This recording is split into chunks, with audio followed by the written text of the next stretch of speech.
former deputy president says he's being hunted inside a church. This is Kenya News Update today. Coming up, you'll discover the explosive warning from a veteran politician that threatens to tear the nation apart. Meet Rigathi Gachagua, a former deputy president, a political heavyweight. On Sunday, January 25, his life turned into a scene from a war zone. He was inside a church, and he claims the president sent a killer squad to get him. But here's the twist. This isn't just a political spat. This is a direct threat to the nation's stability. A senior opposition leader just issued a chilling ultimatum to President William Ruto. Kalonzo Musyoka, the Wiper Party leader, delivered a warning that will send shivers down your spine. He said, and I quote, "If anything happens to Rigathi Gachagua, William Ruto, you will not have a country beginning with yourself. Let that sink in. You will not have a country." This is a former vice president telling the sitting president he will lose the nation. The stakes could not be higher, and it all started in a place of peace. Wairima ICK Church in Othaya, Nairi County. A Sunday service, a congregation praying. Then chaos. Gachagua claims security operatives deployed tear gas and live ammunition right inside the church. Photos show thick white clouds engulfing the holy premises, people running for their lives. Gachagua says his vehicles were torched. He sent out a desperate plea, asking Kenyans to pray for him and the other worshippers to come out alive.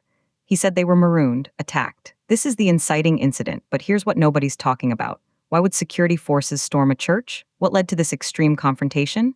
The circumstances are still unclear, but the accusations are flying. Gachagua blames President Ruto directly. He says the president sent the squad. This is an unprecedented allegation from a man who was once Ruto's deputy. The plot thickens. Enter Kalonzo Musyoka, a seasoned political operator. He didn't just condemn the attack, he escalated it to a national crisis.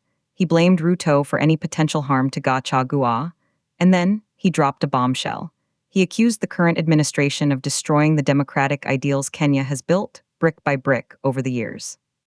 He called on international partners to declare William Ruto a pariah, an outcast. This is a deliberate move to isolate the president on the world stage. Think about that. A former vice president is calling for the sitting president to be treated like a global villain. The implications are seismic. This goes beyond politics. This is about the soul of Kenya. Kalonzo humanized the crisis by mentioning Gachagua's wife, Reverend Dorcas. "Imagine what she is going through," he said. This personal touch makes the threat feel real, visceral, and urgent. The tension is now at a breaking point. On one side, you have a former deputy president fearing for his life inside a church. On the other, you have the sitting president being accused of orchestrating an assassination.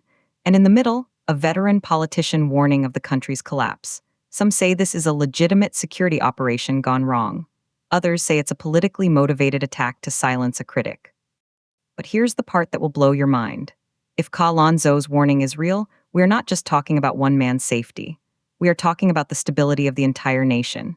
The threat "you will not have a country" suggests a reaction so severe it could lead to widespread unrest or even a constitutional crisis.